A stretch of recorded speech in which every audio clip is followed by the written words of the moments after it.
या बातमीचे प्रायोजक आहेत हॉटेल रोहित। जगातला किंवा देशातला हिंदू खतरे में म्हणजे संकटात आहे तो नरेंद्र मोदी, अमित शहा आणि एकंदरीत भारतीय जनता पक्षाच्या राजकीय स्वार्थामुळे। आणि त्याला सुप्रीम कोर्टाने फूस लावली चंद्रचूड यांनी। जस्टिस चंद्रचूड, काही घटनात्मक संस्था आणि या देशातली शांतता सुव्यवस्था भंग पावली। देशामध्ये निवडणुका जिंकण्यासाठी त्याने जी ठिणगी टाकली त्याचा परिणाम जगातल्या ज्या ज्या भागामध्ये हिंदू मोठ्या प्रमाणात आहेत त्यांच्यावर होतो। नेपाळमध्ये सुद्धा हिंदूंवरती हल्ले झाले, कॅनडामध्ये हिंदूंवरती हल्ले झाले, बांगलादेशामध्ये हिंदूंची संपत्ती, हिंदूंची जीवितहानी सुरू आहे, पाकिस्तानमध्ये झालं। त्याला जबाबदार नरेंद्र मोदींची धोरणं, निवडणुका जिंकण्यासाठीची धोरणं। हिंदुस्थानामध्ये सातत्यानं दंगे घडवायचे, मुसलमानांना टार्गेट करायचं,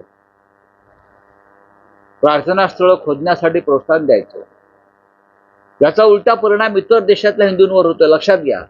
आणि नरेंद्र मोदींमध्ये किंवा त्यांच्या सरकारमध्ये तेवढी ताकद नाहीये, मजबूती नाहीये की बांगलादेशमध्ये जाऊन हिंदूंवरील अत्याचार हल्ले थांबवावेत, कॅनडात जाऊन हिंदूंवरील हल्ले थांबवावेत किंवा अन्य देशात। इंदिरा गांधी 1971 साली जेव्हा बांगलादेश, पाकिस्तानमध्ये, पूर्व पाकिस्तानामध्ये हिंदूंवर हल्ले होत होते तेव्हा इंदिरा गांधींनी पाकिस्तानवर सरळ हल्ला केला, सैन्य घुसवलं आणि तिकडल्या बांगलादेशींचंही त्यांनी संरक्षण केलं आणि हिंदूंनाही संरक्षण दिलं आणि पाकिस्तानचे 2 तुकडे करून बांगलादेश निर्माण केला। तुमच्यात ती हिंमत आहे? काश्मीरी पंडित आपल्या देशामध्ये सुरक्षित नाहीयेत, मणिपूरमधला हिंदू सुरक्षित नाहीये आणि तुम्ही हिंदूंच्या नावावर मतं मागता। एक आहे तो सेफ आहे, जावं बांगलादेशामध्ये आणि हिंदूंना आधार द्यावा। हे जे संघाचे प्रमुख नेते आहेत इथे बसून पत्रकं काढतायत हिंदूंच्या सुरक्षेविषयी, सांगा प्रधानमंत्री मोदींना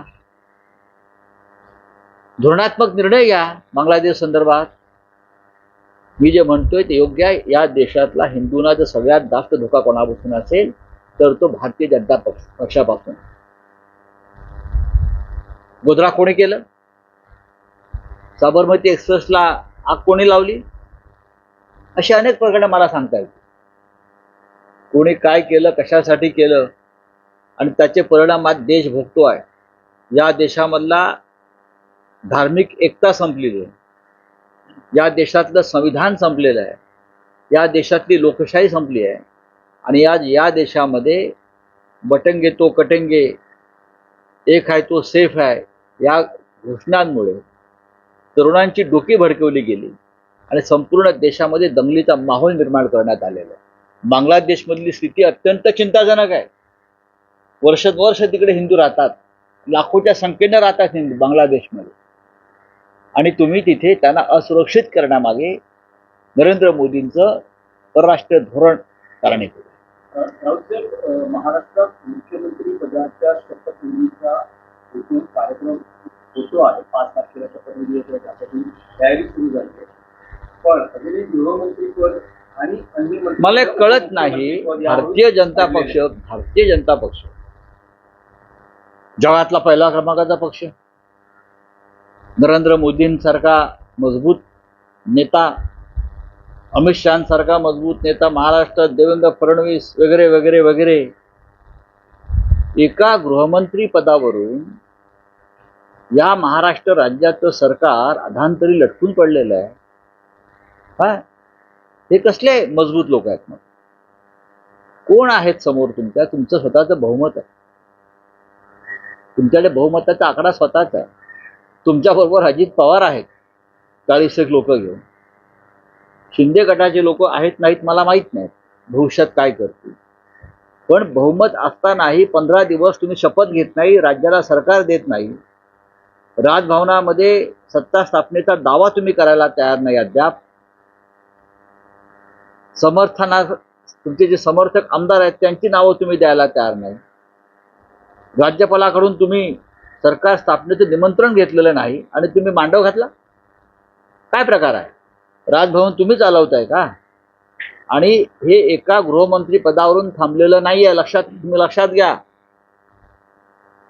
भारतीय जनता पक्षाने मनात आणलं तर हे समोरचे जे काय मागण्या करतायत ना, एका मिनिटात चिरडून टाकते. काय डरपोक लोक आहेत सगळे, ईडी सीबीआयला घाबरून पळून गेलेले लोक आहेत.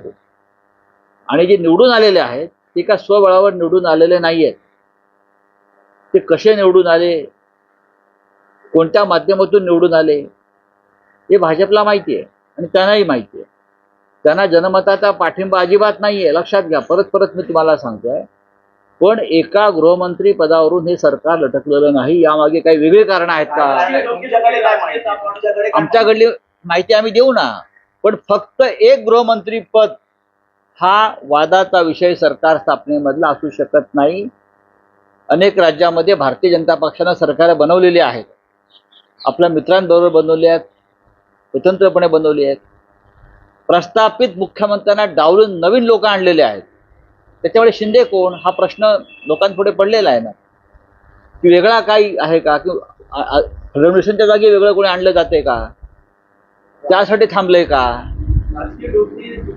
तर या सगळ्या गोष्टीचा उलगडा उद्यापर्यंत व्हायला पाहिजे, नाहीतर आम्ही ते पुस्तक आमचं बंद आहे ते उघडू. पण राऊसाहेब, तुम्हाला काय वाटतं की शिंदे शिवसेनेला गृहमंत्रीपद का हवं? शिंदे सेनेला गृहमंत्रीपद यासाठी हवं आहे की त्यांना पोलिसांचे सलाम हवेत.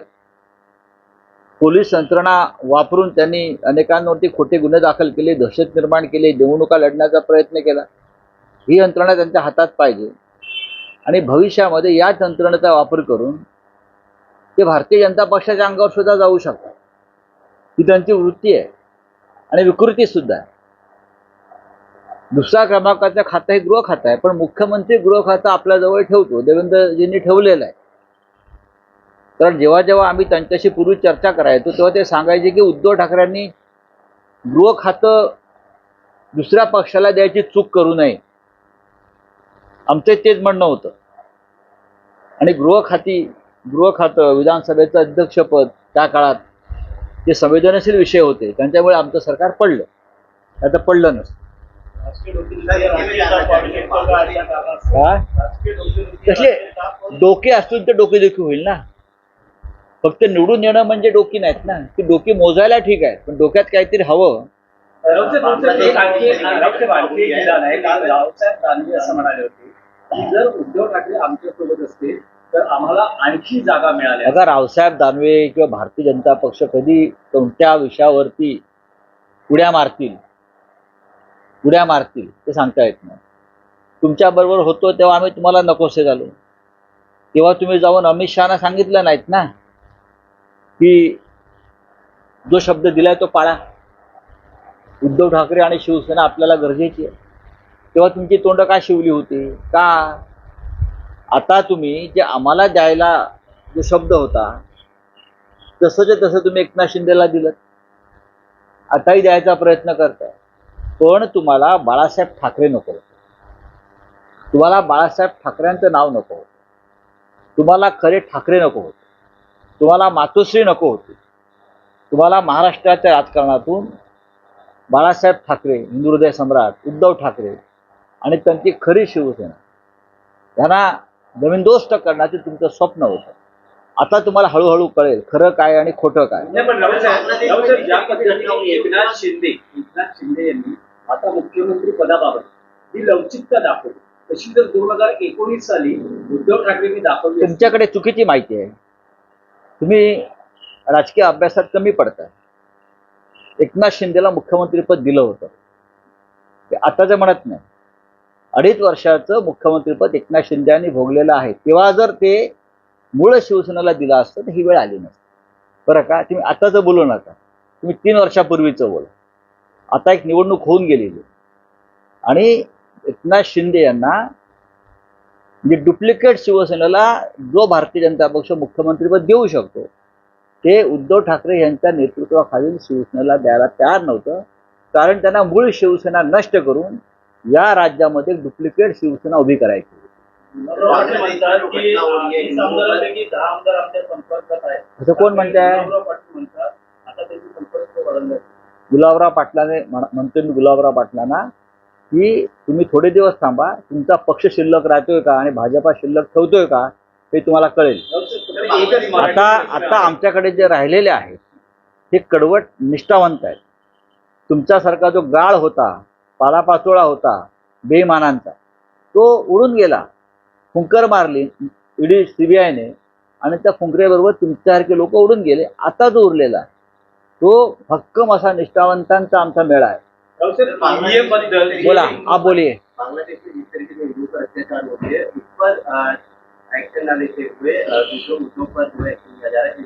मोहन भागवत ने बयान दिया है कि मोहन भागवत जी को देश के पॉपुलेशन के बारे में बहुत चिंता हो रही है.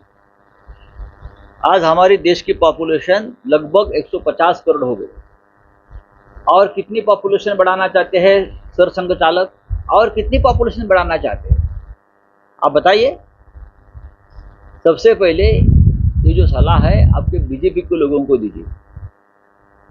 एक जगह पर आपकी सरकार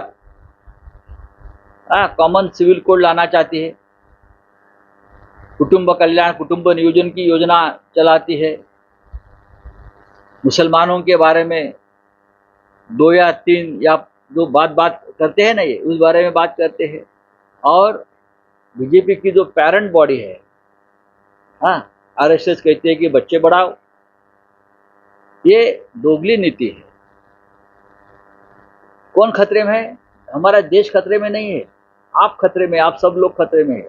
150 करोड़ पॉपुलेशन होने के बावजूद आप लोग बोलते हैं कि पॉपुलेशन बढ़ाए. रोजगार है आपके पास, रहने को घर है आपके पास, आपकी सरकार दे रही है, नौकरी दे रही है, किसानों को दाम दे रही है, एजुकेशन फ्री है क्या, महिलाओं की सुरक्षा हो रही है क्या? उस बारे में सरसंघ चालक क्यों नहीं बात करते? बच्चे बढ़ाओ, ये खतरे में, वो खतरे में. देखो, हमें सरसंघ चालक के बारे में हम हमेशा अपना एक आदर व्यक्त करते हैं कि ठीक है, बुजुर्ग आदमी है, अपनी विचारधारा है, हम जान. लेकिन नरेंद्र मोदी जी को बताइए, बांग्लादेश में हिंदू खतरे में है, म्यांमार में हिंदू खतरे में है, नेपाल में हिंदू खतरे में है, कनाडा में हिंदू खतरे में है, और हिंदुस्तान के बहुत जगह पर अगर हिंदू खतरे में है, वो नरेंद्र मोदी जी की जो पॉलिसी है इस देश में जो चल रही है उसके वजह से पूरे विश्व का हिंदू खतरे में आया है. बांग्लादेश में हिंदुओं के मंदिर, हिंदू की प्रॉपर्टी, उनकी जान माल की रक्षा मोदी नहीं कर पा रहे हैं. जो हमारी नेबरिंग कंट्री है, सबके साथ हमारे रिश्ते बिगड़ चुके हैं. सरसंघ चालक जी, जरा मोदी जी को बुलाइए नागपुर में और उनकी पाठशाला लीजिए, इतना ही मैं कहूँगा. यूपी के किसानों का फिर एक बार दिल्ली में आंदोलन है. यूपी के किसान बात करके 5 मार्च को उनकी प्रायोरिटी से मांग ली कि बाकी राज्यों के जैसे जो मुआवजा है उसका आंदोलन बढ़ा के देना है. इस मांग को लेकर आज यूपी के किसान आंदोलन कर रहे हैं. जो आवाज है भारत से हम जरूर उनके समर्थन में जाएंगे. हम कोशिश करेंगे. जो किसान दिल्ली में आ रहा है, देश की राजधानी में आ रहा है, अगर मोदी जी की सरकार किसानों के ऊपर बंदूकें रोकेगी, गोलियां चलाएंगी, लाठियां चलाएंगी, तो देश का किसान, देश की जनता इस बार चुप नहीं बैठी. मैं इतना ही कहूँगा. महाराष्ट्र का किसान भी चुप नहीं बैठे और देश का किसान उनके साथ खड़ा रहे.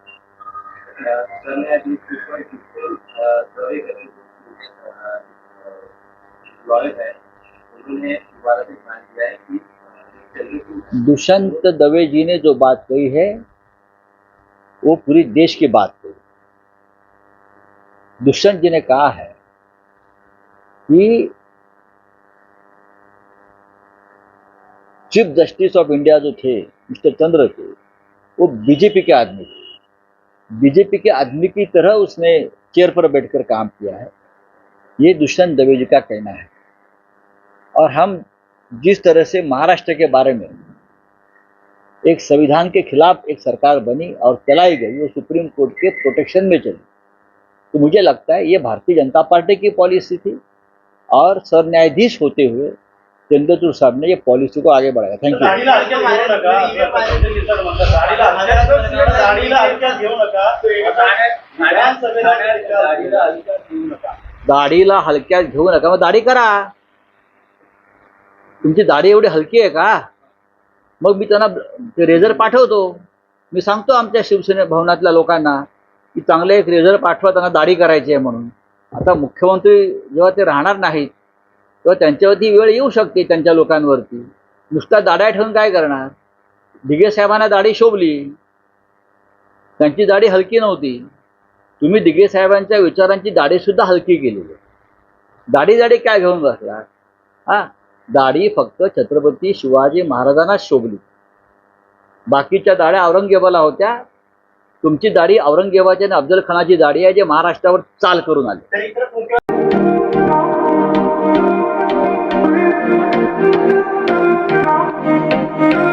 सोलापुरात व्हेज नॉन व्हेज जेवण मिळण्याचं एकमेव ठिकाण हॉटेल रोहित.